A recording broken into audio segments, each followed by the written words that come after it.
Jadi untuk respon awal, tapera ini sebenarnya kebutuhan siapa? Untuk siapa? Siapa yang dapat?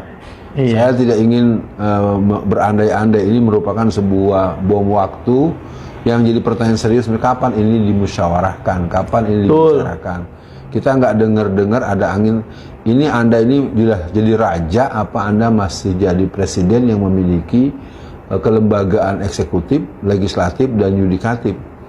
Rasanya buat seluruh masyarakat Indonesia atau rakyat Indonesia, mari kita katakan usulan-usulan yang bersifat kebijakan yang resisten dan bisa menimbulkan banyak hal sebaiknya tidak dikeluarkan oleh Jokowi yang sudah akan menjadi pensiunan ya. Udah biar Anda ini husnul khotimah walaupun belum tentu.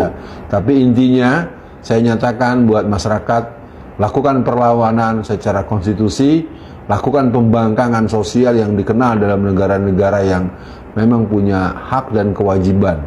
Ini keterlaluan dan ini merupakan pemerasan dan premanisme atas nama kepemimpinan kenegaraan. Dan saya pikir harus ditolak, bukan sekedar hanya menolak pribadi. DPR bersuaralah, ya mumpung nanti sebentar lagi dilantik yang baru. Walau alam saya nggak punya harapan secara umum, dan yang lain-lain buat para tokoh masyarakat, para media, para orang-orang yang menguasai bagaimana tata kelola bernegara.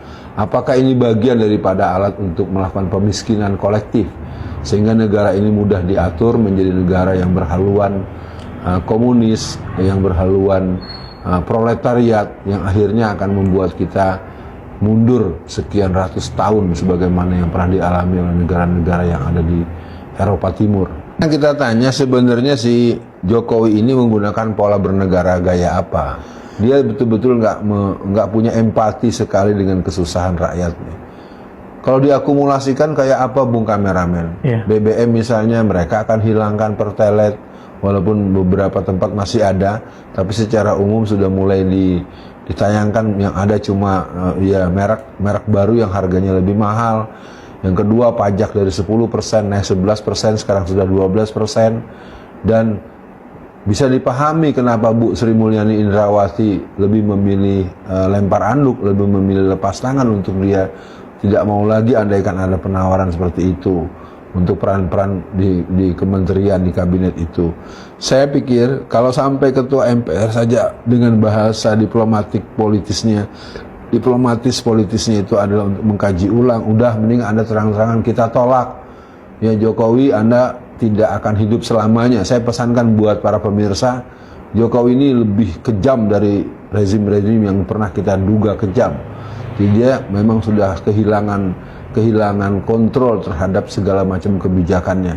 Maka saya menganjurkan buat seluruh masyarakat Indonesia, satu, lakukan inventarisir kelakuan dan kejahatan politik Jokowi selama ini, dari berbohong, dari menangkapi para ustadz-ustadz, karena saya punya pengalaman menurut sumber yang terpercaya bahwa dia memerintahkan agar saya dihukum dengan jumlah vonis yang jauh sekali daripada yang kepatutan.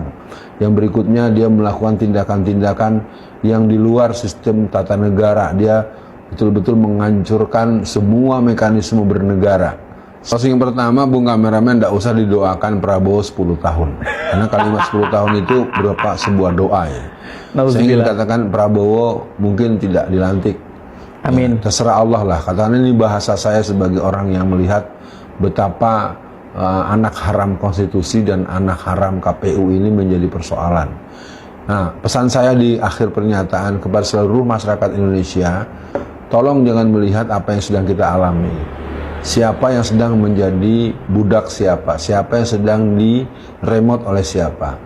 Jadi obor merupakan sebuah operasi besar untuk mencaplok 70 negara kurang lebih di seluruh dunia sebagai barisan daripada pasukan Cina Raya. Ini adalah gerakan komunis raya, Cina Raya, untuk menjadikan sebuah kekhilafahan komunis.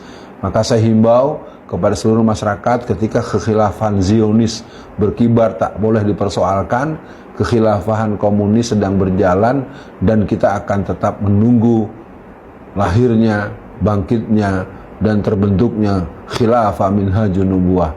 Ini kesejatian sistem kebahagiaan di dunia yang akan berjalan menurut ketentuan nubuwah.